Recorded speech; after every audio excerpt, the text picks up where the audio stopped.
You got the wine? Got the wines.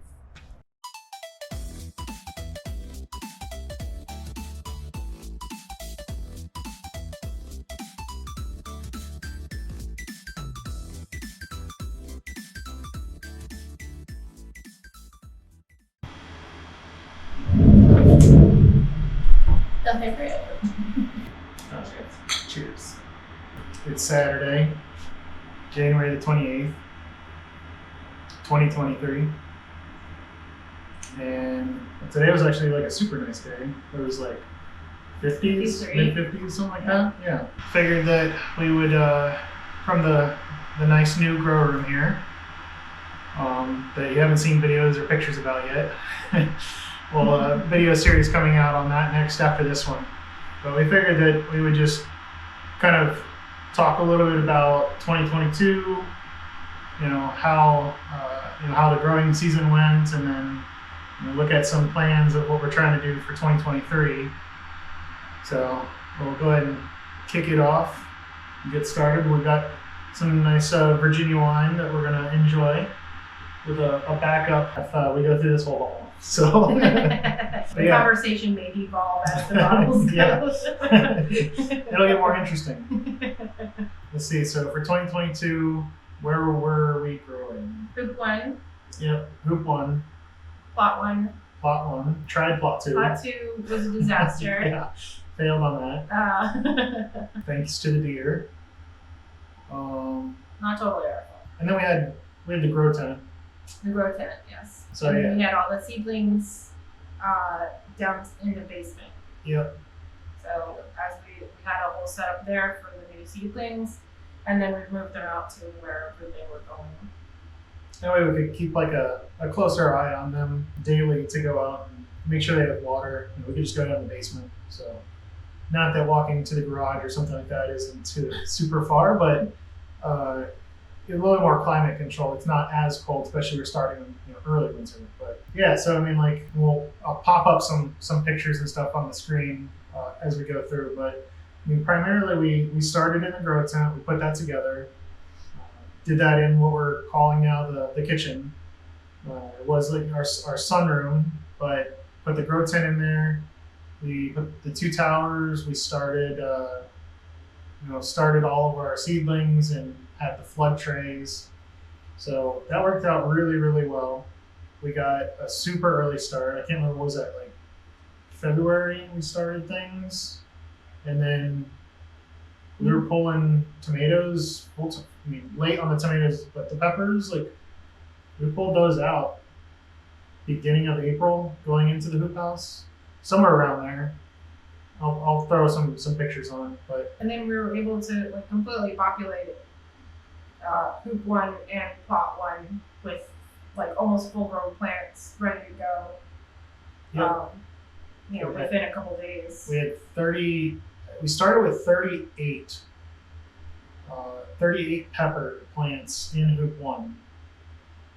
We pulled them full out, just full plant, probably about 1.5 feet, 2 feet tall, ready to go. So that kicked us 60 days. Somewhere between 60 and 70 days early than what you would start, with having plants outside entirely. But I think that worked out well. The tower gardens kick on. And then we had the NFT table, that NFT system in the Hoop 1 as well, growing lettuce. Had some ups and downs with that. I mean, trying to get the flow rate right. That takes a little bit of practice, but we finally dialed it in late in the year. Just grew so much that we couldn't eat it all, couldn't give away all of it. So we'll definitely do some more of that, but probably space things out a little bit more. Yeah, with peppers, man, we have a lot of peppers. There are a lot of peppers this year. So we kept trying to figure out different innovative ways of cooking peppers, storing peppers. There's lots of poblano lasagna going on last year. Like pepper mashes. We started dehydrating some of the varieties for you know, spice rubs. We made hot sauce, lots of hot sauce. Yeah, lots of variations of hot sauce. And as you know, we just kind of experimented with the flavors of the hot sauces and the amount of hot peppers to sweet peppers in each of them. Later in the season, started adding other flavorings like sumac and turmeric, ginger. Like, so we've got some really good like Indian type hot sauces. Yeah. That we just throw on as a rub or something as a marinade. We tried a little bit of canning. So we had the jalapenos. That's usually what we've been canning.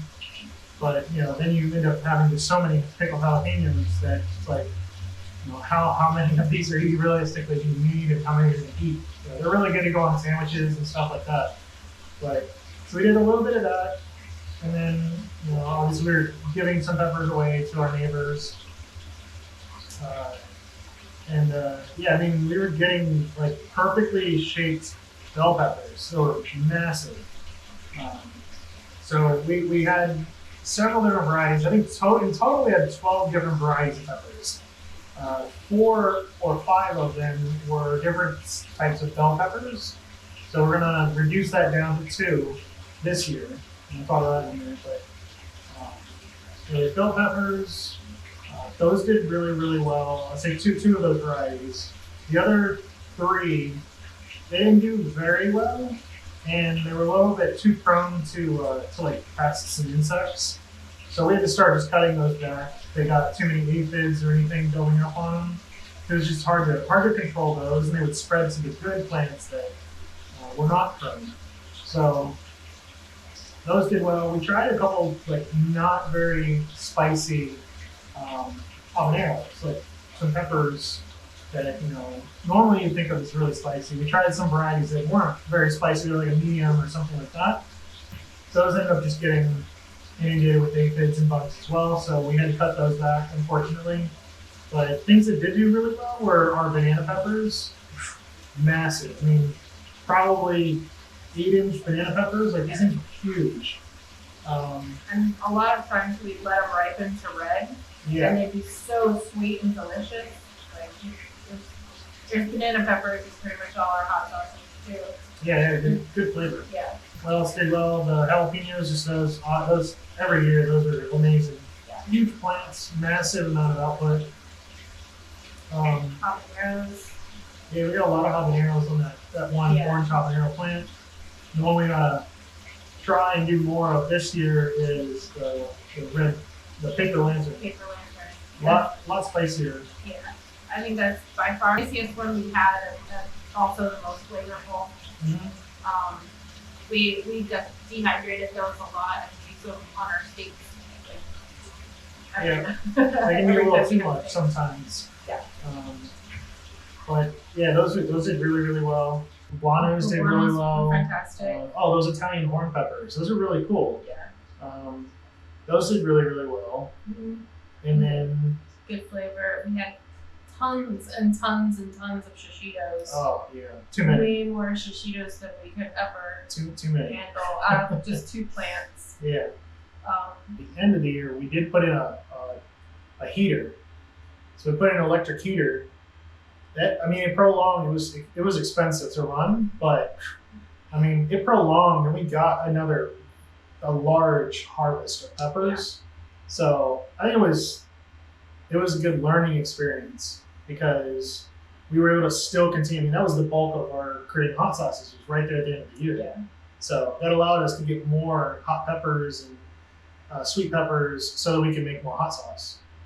Probably had an extra 2 months.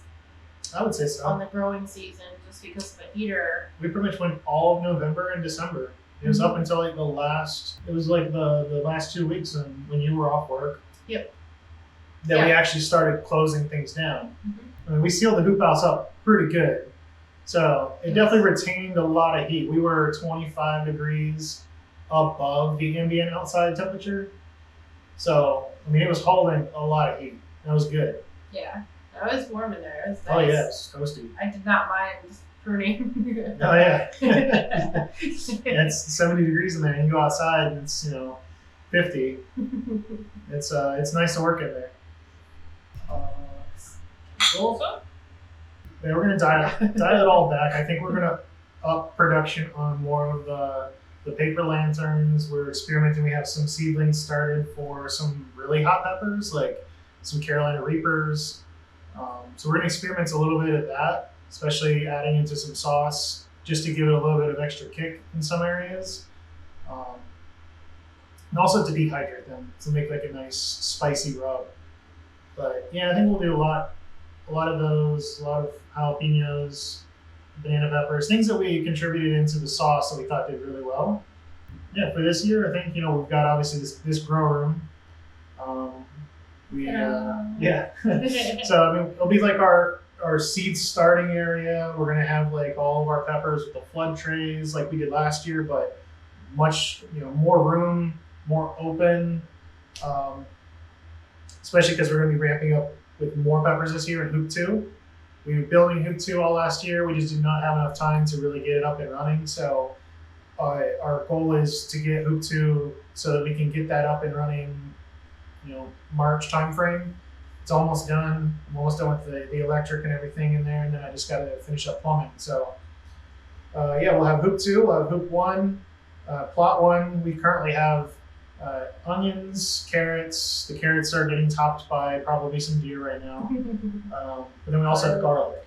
Yeah, so garlic, I just put the straw on top of that. So hopefully we'll see a good yield in garlic as well this year. Yeah, because our garlic thus far has been like that big because we neglected to overwinter for like the past few years. Either we'd forget or just run out of time before planting, and or we couldn't get it in the stores. Like it was all that was the thing too. Out. We were using garlic, that you buy from the grocery store, which they say is not the best for trying to save and grow. So I ordered some from Johnny's and got some nice stiff neck German hardy garlic. So I planted that, and I started to see a couple bit. They were sticking up, so covered them in straw. So we'll see how that goes. Got to keep the critters away from them though. Yeah, I think a lot of bell peppers this year in both of the hoops. We'll do most of our stuff for us in here. Like we'll have some of these cherry tomatoes for salads. We'll do a lot of lettuce in here. I'll probably experiment with some stuff. We'll probably have like some small Dutch bucket system in here is my hope. To kind of rotate and have like a little lab, I guess, if you will, to try some different hydroponic methods. But we don't want to do a lot of tomatoes and things like that outside that are just going to overtake the hoop house. We're going to try to keep them solely used for peppers. That way also like we have a better handle on pests and insects. Try to keep it as clean as possible if we can. And yeah, then we'll see how it goes. But gonna do a lot of hot sauce this year. Hopefully we'll be able to get the business side set up so that we can try to sell some hot sauce, get that available for shipping out and for purchase on our website. And then maybe some nice dry rubs. Some nice spice mixes or something. Yeah. The strawberries are doing super well. We've got a couple. We started from seed. I had never done that before. And they're doing really, really well. So, something. But, pull it into view. So I got these the baby greens extension kit for the tower gardens. So we seeded a whole tray. We got 36 that we seeded. They're also from Johnny's. It's the Elin, F1 variety. So far, I mean, they're tasty too. We have 3 or 4 that are nice and red up there right now. So we'll do a lot of strawberries. Yeah. And see how that goes. We're doing nice parfaits in the morning with our strawberries. I think we're up to 8 tower gardens total. So we'll probably reorganize these shelves mid-year or something like that. And because we won't have the pepper seed starting in here, we'll have some more room. So maybe we can pull these other towers up here. We'll do some more corn this year too. Mm-hmm. We'll do corn. We'll do a lot of sunflowers. We have like a a ton of marigolds. We should do those right on the back porch. Yeah, so I guess that's about a good summary. You know, how things went last year. No new hoops this year. Hoop 2 will be up and running this year. Grow rooms started and up and running. You know, I think things are starting off with a lot of good momentum. Yeah. No, I agree. I'm really excited for 2023. Yep. Let us know what else you want to see. We're happy to answer any questions and looking forward to 2023. See y'all later. Cheers. Cheers. Oh, beans.